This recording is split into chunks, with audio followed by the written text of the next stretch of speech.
Welcome to McPlum, simple solutions served daily. You begin by confirming prerequisites so nothing blocks the change. First, make sure your GPU drivers are current. Outdated drivers often prevent available resolutions from appearing. Next, verify the display's native resolution and refresh rate in Settings System Display so you target the correct values. If you have multiple monitors, identify which is primary and note the connector type, HDMI, DisplayPort, or USB-C, because adapters can limit options.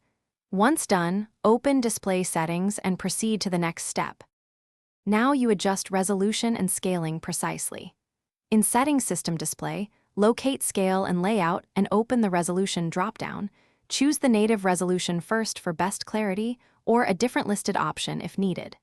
If text or UI size looks off, change scale to a recommended % and make sure to apply and review.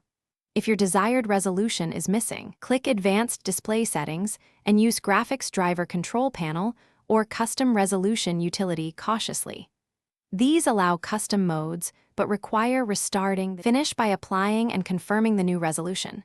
Windows gives you 15 seconds to keep changes, confirm, or it will revert. Make sure apps and games render correctly. If you see a black screen or instability, wait and let Windows revert, then boot safe mode to restore settings if needed. One key troubleshooting tip: swap the cable or port and reinstall GPU drivers. Many resolution issues stem from faulty adapters or driver conflicts. If problems continue, use the manufacturer's support tool to detect and fix hardware-specific settings. Thanks for watching. Stay juicy and subscribe.